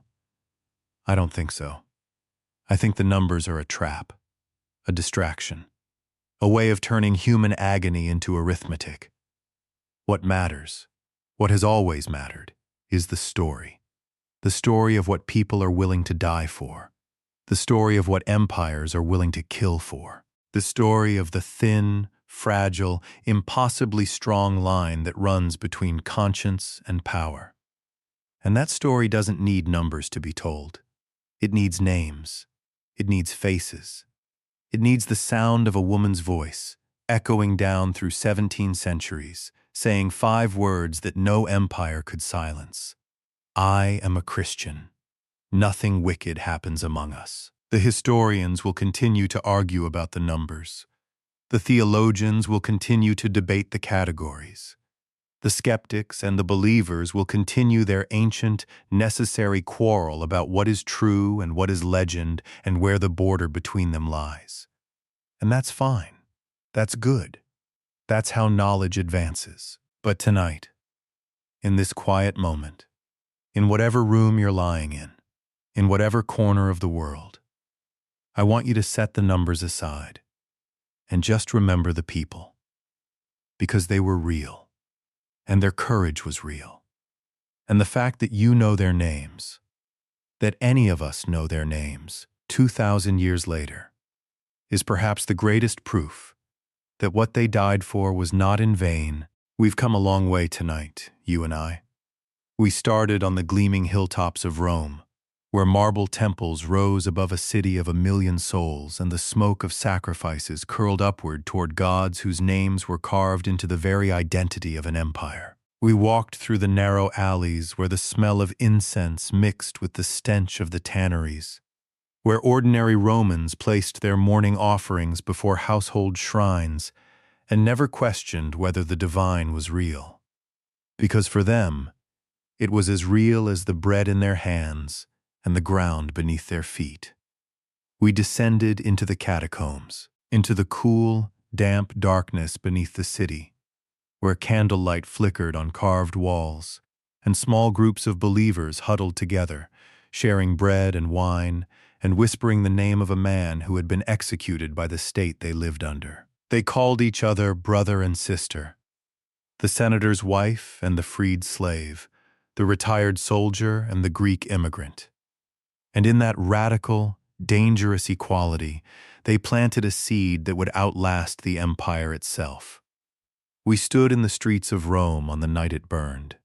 We watched the flames climb from rooftop to rooftop while Nero searched for someone to blame. We witnessed the unspeakable cruelty that followed. Human beings set ablaze to light a tyrant's garden party. And we saw, in the horror of that first organized persecution, the pattern that would repeat itself for the next 250 years. We read Pliny's letter, that extraordinary, uncertain, deeply human letter from a provincial governor to his emperor. What do I do with these people? A question that contained within it all the confusion and fear and reluctant admiration that Rome felt toward the Christians. And we heard Trajan's reply, measured, pragmatic, chilling in its bureaucratic calm.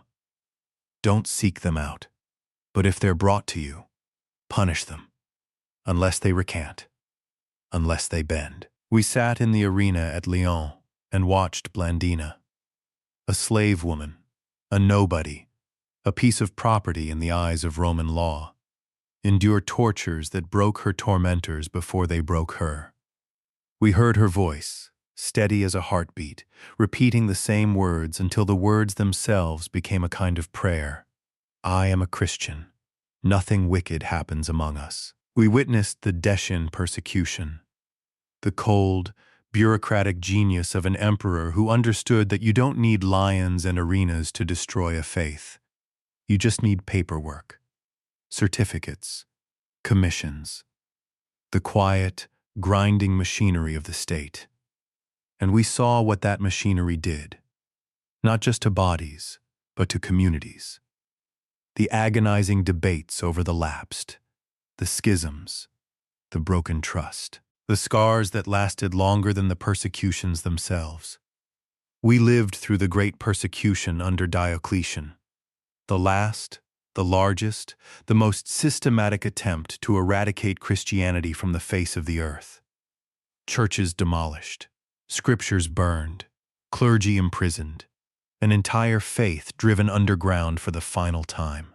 And we stood with Constantine on the eve of the Battle of the Milvian Bridge, looking up at a sky that held, or didn't hold, a sign that changed the world. We heard the words, "In hoc signo vinces," in this sign you will conquer. And we watched as a persecuted faith emerged from the shadows and stepped into the sunlight, blinking, astonished, transformed. 3 centuries. That's how long it took. 3 centuries of fear and fire and blood, of hidden gatherings and whispered prayers, of ordinary people making the most extraordinary choice a human being can make, to die rather than betray what they believed to be true. And here is what strikes me most about this story. Not the emperors, not the edicts, Not the grand sweep of history with its armies and its politics and its power struggles. What strikes me is the silence. The silence of the people whose names we'll never know. Because for every Perpetua who left a diary, there were 1,000 who left nothing. For every Blandina whose story was preserved by a letter, there were 10,000 whose stories died with them. Unnamed, unrecorded, forgotten by history but not, if you believe what they believed, forgotten by God. Farmers in Egypt who hid their scriptures in clay jars and buried them in the desert sand. Merchants in Asia Minor who closed their shops on the Lord's Day and hoped no one noticed. Mothers in North Africa who taught their children to pray in whispers because prayer in a normal voice could bring soldiers to the door. These people didn't make history. They weren't written about by Tacitus or Eusebius or Gibbon. They didn't stand before governors or defy emperors or die in spectacular fashion in front of cheering crowds. They just lived, quietly, faithfully, in the gap between obedience and conscience, between survival and truth, between the empire they lived in and the kingdom they believed in. And somehow, impossibly, their quiet faith was stronger than all the legions of Rome. Because empires fall. They always fall. Rome fell. Every empire before it fell. Every empire after it has fallen or will fall. The stones crack. The roads crumble. The statues topple. The names of the powerful fade into footnotes and archaeological curiosities. But a whispered prayer in a catacomb, that endures. I think there's something in this story for all of us. Not just for Christians. For everyone. For anyone who has ever been asked to compromise what they believe in order to get along. For anyone who has ever felt the pressure to conform, to stay quiet, to burn the incense and go home. We all face our own version of the governor's question, maybe not with our lives at stake. Most of us are lucky enough to live in times and places where dissent doesn't carry a death sentence. But in smaller ways, in daily ways, in the choice between speaking up and staying silent, between doing what's right and doing what's easy, between the person you are and the person the world wants you to be. The early Christians didn't have a word for it. Not exactly. But I think what they discovered in those dark tunnels and those bright arenas was something universal, that integrity has a cost. That courage is not the absence of fear, but the decision that something else matters more. That the most powerful thing a human being can do is to stand in front of a force that can destroy them, and quietly, without dramatics, without violence, without hatred, say, "No, this is who I am, and I will not pretend to be otherwise." That's what they did for 300 years. And the empire that tried to silence them, it's gone. But their voices are still here. And so, as this story comes to a close, I hope it gave you something to think about tonight. A small reminder that the world is far more mysterious, far more beautiful, and far more complex than we often realize. If you enjoyed this journey, leave a comment and tell me. Which part of the story surprised you the most? Was it Blandina's courage, Pliny's confusion, Constantine's vision, or something else entirely? And don't forget to subscribe to Historian Podcast so you never miss another story like this one. Now, wherever you are in the world, let the weight of the day slip away. The emperors and the martyrs, the fires and the edicts, the arenas and the catacombs. Let them all settle into the quiet corners of your mind, like embers glowing softly in the dark. Close your eyes, breathe, and let the echoes of this story, echoes that have traveled 17 centuries to reach you tonight, carry you gently, softly, into a peaceful sleep. Good night, my friends. Sweet dreams.